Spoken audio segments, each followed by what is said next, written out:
Chapter 37. The airlock opened, and space greeted them. The last of the atmosphere inside the airlock vented away, the sudden change of pressure vibrating his suit. Gunny closed his eyes for half a beat as he waited for the rush of vertigo to depart. When he opened them, his stomach immediately quieted, and he no longer felt as though he were falling. S&R Black's floodlights illuminated the deck plates well enough for him to see the cracks and fissures striated through the atmosteel surface. He hissed a sigh and activated the comms. Went, Murdoch, ready? Aye, Gunny. Went said. We got this. Aye, Gunny. Murdoch stammered. Gunny pulled the tether lead from the wall, attached it to Went, and clipped another to Murdoch while he spoke. Take it slow. Be careful and get it done right. Neither of the Marines replied. Went, you see anything move that's not Murdoch, shoot it, and then get your asses back here. Aye, Gunny. Went said again, a little more forcefully. Gunny clapped Murdoch on the back. If the shit goes down, I'll be right there. Aye, Murdoch said in a terrified, shaking voice. Get to it, Marines, Gunny said. follow me, Murdoch. Went said, and pushed himself out of the airlock. The pair floated into space, the tether lines snaking out behind them in loose arcs as they gained distance from the ship. Went fired his suit thrusters and descended out of sight into Mira's hull. A second later, and Murdoch did the same. Gunny activated the cam feeds from his Marines and brought them up on his HUD. The views spun as the two men oriented themselves to the spindle. Murdoch mag-walked in a jerky, halting series of steps, his camera view making Gunny sick to his stomach. He ignored it and focused on Went's more smooth, seasoned gait. When they reached the spindle, Went turned and faced away while Murdoch began releasing the lines. Gunny absently grabbed another tether lead and attached it to his own suit. With the same sense of autonomic routine, he pulled the flechette rifle from his back and gripped it in both hands.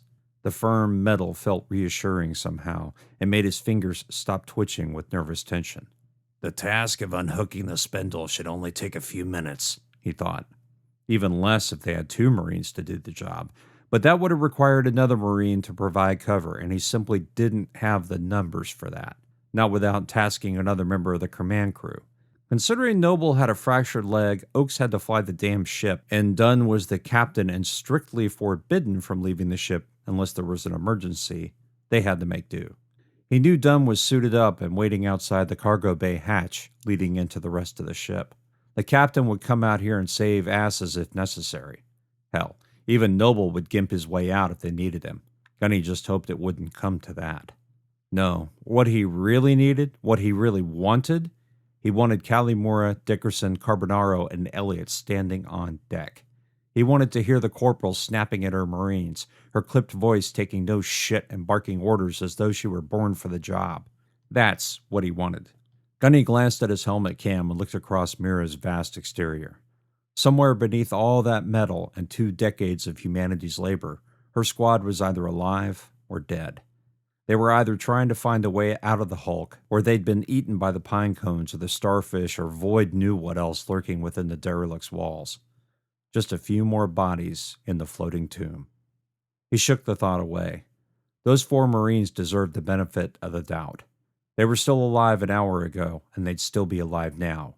He just had to wait until they found their way to the escape pods and left the wretched hunk of metal. A meager grin appeared on his face. She'd lead them out. Somehow. Something moved at the edge of his vision, and the grin disappeared at once. He sent a block command, and the cam zoomed in as far as it could go. Beyond the edge of Mira's hull, several shapes floated in the darkness like nearly invisible spirits. He frowned and watched them for a full 10 seconds before realizing they weren't actually near Mira at all. They were much further away than that, but they were moving toward the ship. And that meant toward S&R Black. Black, you seeing this? Gunny said. Yes, Sergeant. The AI responded. Well, what are they? They are the KBOs the captain showed you earlier. They are much closer now. How is that possible? Gunny asked. I thought they were still a while away. They increased their speed?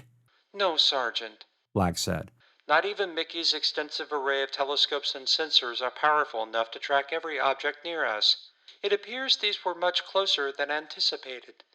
Gunny's skin popped with goose flesh. How close are they? Unknown, Black said. My sensors are unable to determine their proximity. I estimate no more than 20 kilos in distance. What do you mean your sensors can't determine that? Gunny snapped. Black paused for a beat. Lieutenant Oakes has just confirmed the objects are emitting some form of EMR that is disrupting our sensor arrays. Black said. If that is the case, it is likely they have been near us for hours, although they now appear to be traveling toward us at unknown velocities. Fuck, Gunny whispered. In the dim twilight of the Kuiper Belt, the shapes appeared as little more than shimmering amorphous blobs. If they weren't scattering and eclipsing the light of distant stars, he might not have noticed them at all. Captain? Aye, Gunny, Dunn said. Black and Oakes have filled me in. Let's get off this damned Hulk ASAP. Copy that, sir, Gunny said. He brought back the feeds from Went and Murdoch. The younger of the two Marines was still futzing around with the cable assemblies, his arms occasionally pinwheeling as he lost traction, rotating the release wheels. Apparently, he was as bad with his hands as he was with his boots. Void's sake, Gunny said to himself. Should have sent a damn chimp out there. Went's feed showed more of Mira's hull, as though the man were standing on a vast cliff of pitted, distressed metal. The Marine slowly walked in a circle, his back to the spindle and Murdoch. Went, Gunny noticed, took his sentry duty pretty damn seriously. The motion paused every few seconds as Went scanned the area before him. Black was no doubt doing the same with her external cams. Between the two of them, he was confident they'd see a threat long before it had a chance to endanger either the ship or Murdoch. Gunny was about to ask how much longer when a low vibration shook the ship. Maglocked on the airlock's deck, his body didn't move, but the rumble in his boots traveled up his spine and rattled his brain. It lasted no more than a few seconds, but it still scared the hell out of him. Black, what the hell was that? Gunny asked. Unknown, Black said. The vibration through the Atmos steel surface was analogous to a seismic event. It is possible a portion of Mira's interior has collapsed. Out-fucking-standing, Gunny growled. Calimura's squad was still inside there while the void damn ship collapsed around them. Murdoch, what's the status? Almost there, Gunny, Murdoch said in a breathy whisper. 2 more to go. He opened his mouth to yell at the young Marine and then closed it. Shouting at the kid wasn't going to make him move any faster. It sure as shit wasn't going to calm him down either. If anything, barking at Murdoch would just make things worse. Murdoch, Went said. Just get it done. I've got your back. Gee, Murdoch grunted as he struggled with the controls. I feel so much better now. Fuck you, Went said, chuckling. Gunny relaxed. A little. He only had to worry about them for a few more minutes. They'd be back aboard, and Oakes could move S&R Black out of the spindle and away from this cursed wreck. Gunny clenched his fingers tighter around the rifle. Just get it done, he said at last.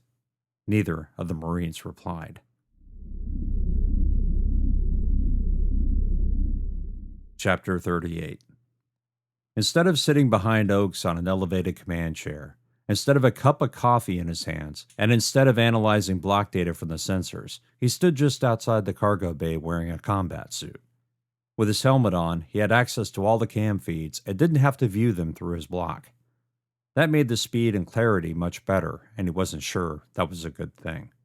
Talby's feed showed 30-degree moving slices of the ship and the area around it. He and Copenhagen were essentially orbiting S&R Black while the ship still sat atop Mira.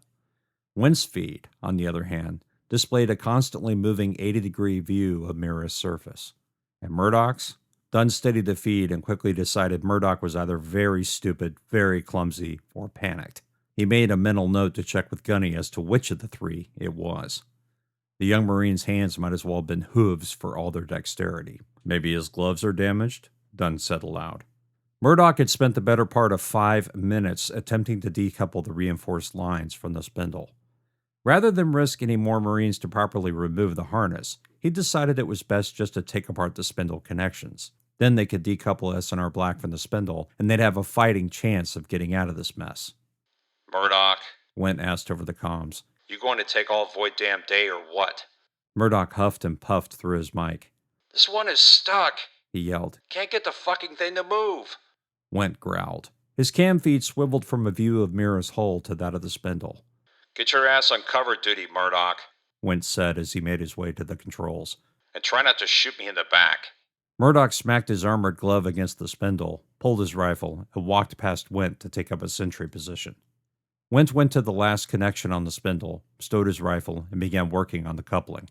Dunn switched to Murdoch's feed. The young Marine was turning too fast and not spending enough time actually clearing the area. Just as Dunn was about to activate his mic and yell at Murdoch, Gunny's voice, harsh and growling, filled the comms. Murdoch, slow and steady, damn it. Murdoch's cam view flinched. The Marine slowed his pacing, although the cam view continued to move in jerky, unsteady swings. Went huffed and puffed through the mic. Apparently, Murdoch hadn't been exaggerating that the coupling was stuck. The seconds ticked off, and Dunn felt as though time, something they didn't have much of to begin with, was flowing faster and faster. How many minutes did they have before the first KBO entered their immediate space? How many seconds did they have until they were once again under attack? Dunn gritted his teeth. He was about to ask Went for a status when the large Marine sighed into the comms. Got it, he said. A block alert flashed across Dunn's HUD. The spindle was disconnected. Sir, Gunny said. He got it. Copy, Dunn said. Went to Murdoch. Gather your gear and get back in the ship ASAP. Aye, sir, Went said. Dunn exhaled a long stream of air. Oakes. Aye, sir. Get ready to move us. As soon as Gunny's squad is back on board, I want us off the spindle and clear of Mira. Aye, sir, Oakes said. Oakes sounded even more relieved than he felt. The worst part about being coupled while knowing the enemy was all around you was the helpless feeling of being trapped. While attached to the spindle, S&R Black was at its most vulnerable. If you couldn't move, you couldn't escape. And if you couldn't escape, the only option was to fight. Sitting this close to Mira's hull, most of S&R Black's onboard weaponry was all but useless. Unless, of course, the enemy was kind enough to float into the direct arcs of the mounted guns. He reached to take off his helmet and stopped, his arms slowly lowering. Not until they're inside, he said to himself. Murdoch and Went had already finished gathering the tools, and Went motioned for Murdoch to head back to the airlock. While the young Marine awkwardly mag-walked back to Gunny, Went took up a covering position, slowly walking backwards in a crouch, his flechette rifle searching for targets. The moments following a successful breach, device sabotage, or mission objective were always the most tense. It was one thing to be in a firefight where your nerves sizzled with energy and your training kicked in, allowing you to make snap-second decisions without noticing the fear. It was something else entirely to creep away while knowing you were at your most vulnerable. Dunn could almost feel Went's concern as the Lance Corporal cleared the area surrounding the airlock. He needn't have bothered. Murdoch reached the airlock and disappeared inside. A moment later, Went did the same. Dunn loosed another sigh as the airlock closed. Oakes, we're clear. Aye, sir. Make sure you're mag-locked, Marines. We are moving. Dunn reached up and pulled off his helmet. The ship's recycled air immediately filled his lungs, and he smiled. At least something had gone right today. He only hoped the next part of this plan worked as well.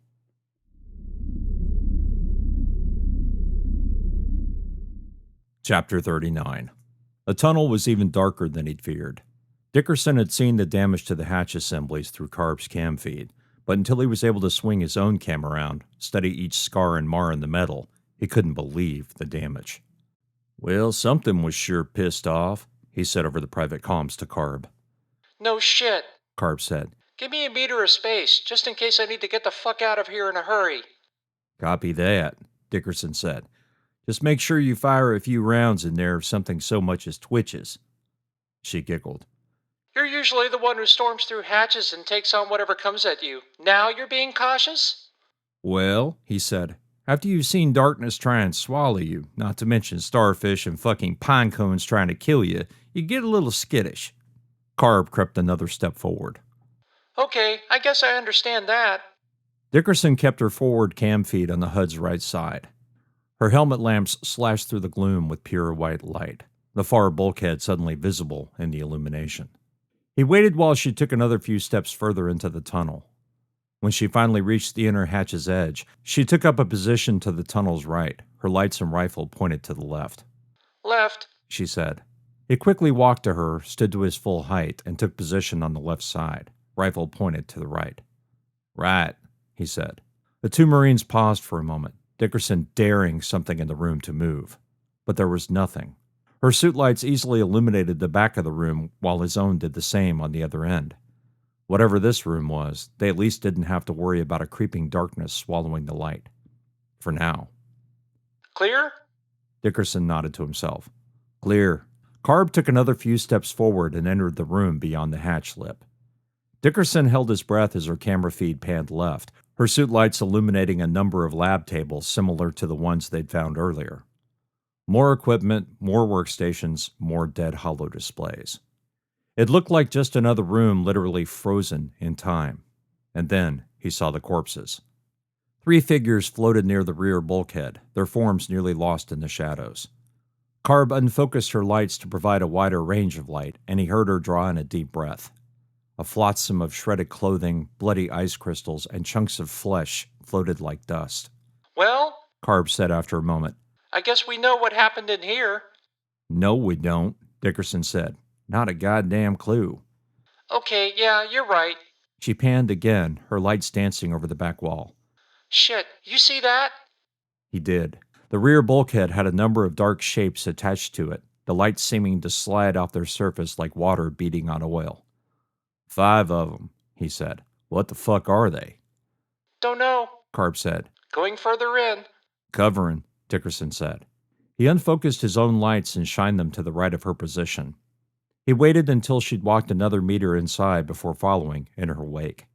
Keeping his lights pointed to her blind side, his eyes flicking from his cam view to hers, he looked for movement, for anything that might pose a hazard. No corpses awaited them on the other side of the lab. Just more equipment, more dark hollow displays, and terminals. Carb crouch-walked until she was 2 meters from the far wall. I'm not dreaming this, right? Carb asked. Dickerson focused his eyes on her cam feed. His mouth opened wide, but no words came out. The shapes in the back of the room were nearly 2 meters in length, a meter wide, and tapered at either end. Whatever material they were made of had split open in the middle like a misshapen flower. Or a seed pod, he said to himself. Once he was sure they were clear on all sides of threats, he walked behind Carb until he was beside her. With her combined suit lights, the shapes became more clear and he realized he'd been wrong. The shapes were practically embedded in the wall steel as though they'd eaten through the metal. And they were larger, too. The material stretched out in grisly layers from the center of the wall toward the ceiling and the deck. What the fuck is this shit? Carb asked. He shook his head without even realizing he was doing it. Looks organic, doesn't it? Yeah. She said. Also, look at the spacing. It's like someone placed them there. Dickerson turned and stared at the corpses floating at the far end of the room. You think they were growing this shit? Maybe. Carb said. Let's see if we can find an emergency generator. Ah, he said. I'll take right. Copy. Carb said. She fluidly turned and walked to the lab tables and the corpses. Dickerson turned the opposite direction and moved with slow steps. Several pieces of large lab equipment were smashed, the metal casings fractured and splintered as if bashed by something blunt. If there had been gravity when the attack happened, whatever had crashed through the tunnels had been damned heavy. Of course, considering it had ripped the hatches from the atmosteel hinges, it stood to reason it had been powerful, massive. Deep dents covered the bulkhead nearest the pods, as well as the tables. Shards of plastic and steel floated and seemed to move, although he knew that was most likely an optical illusion. Dickerson practically jumped when Mira spoke through the comms.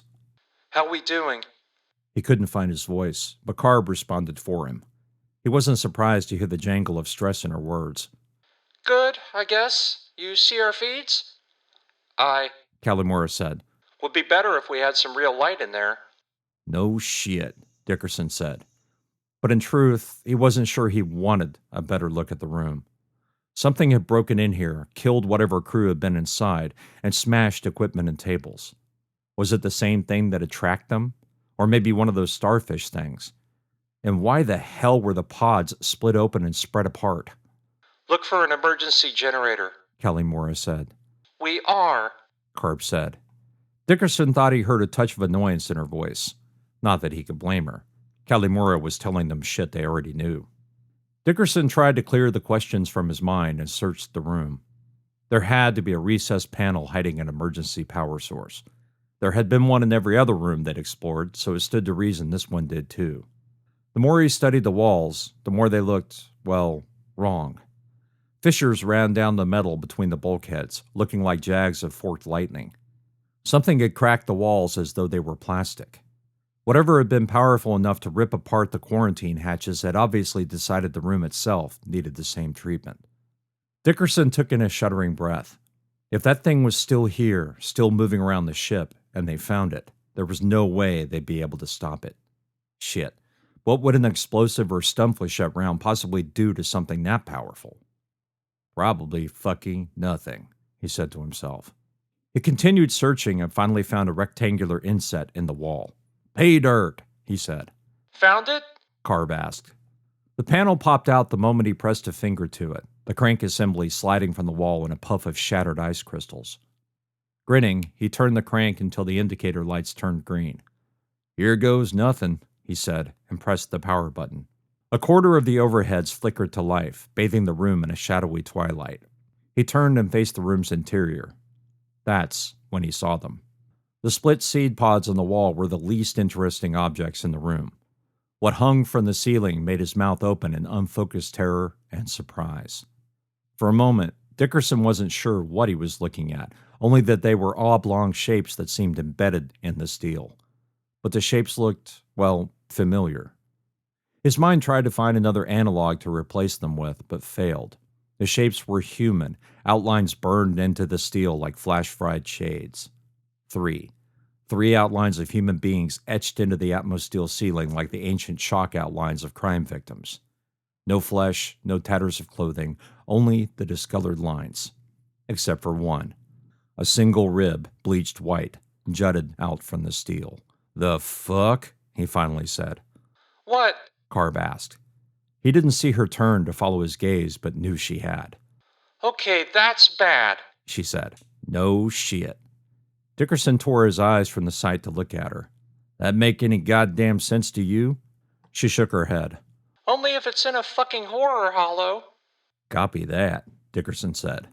She slowly turned her head to gaze at the other pods hanging from the walls. You don't think... Her words trailed off into silence. Dickerson slowly stepped toward the strange objects in the wall. They were split open, or appeared to be, but were they? "I think we need to get the fuck out of here," Not yet. Carb said. She turned back to the workstation she'd been inspecting. I want to get the data off this. "Well, hurry the fuck up," Dickerson said. He opened the comms to Calimora. "Corporal?" Talk to me. He swallowed an acidic burp. "We found something new," he said. "I think we need to get to the escape pods ASAP." Calimora paused before responding. Shit, She said. just looked at the feed. Get out of there, now. Hang on, boss. Carb said.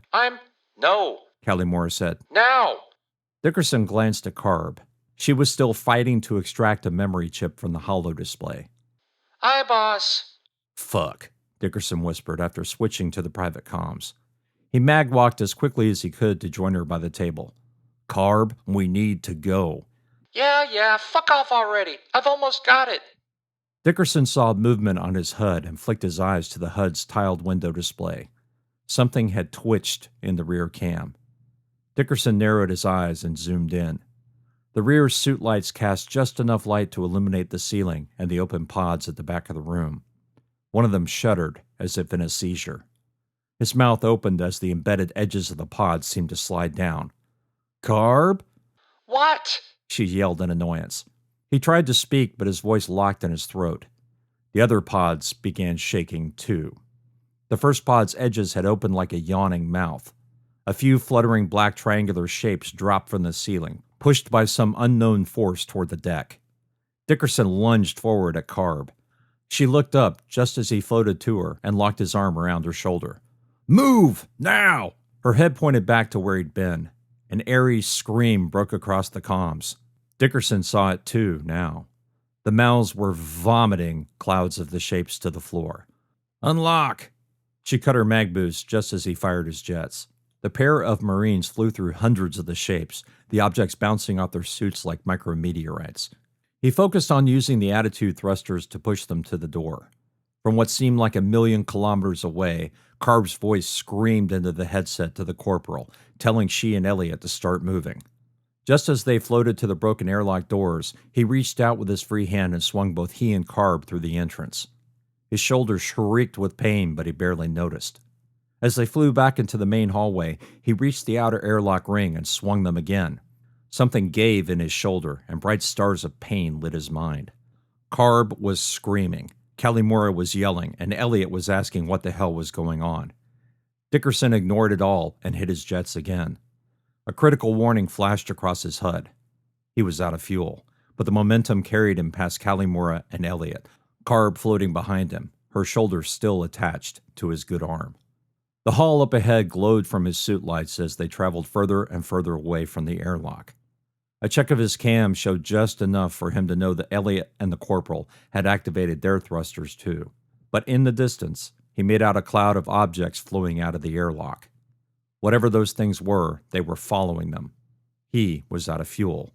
The rest of the Marines had to be nearly out too.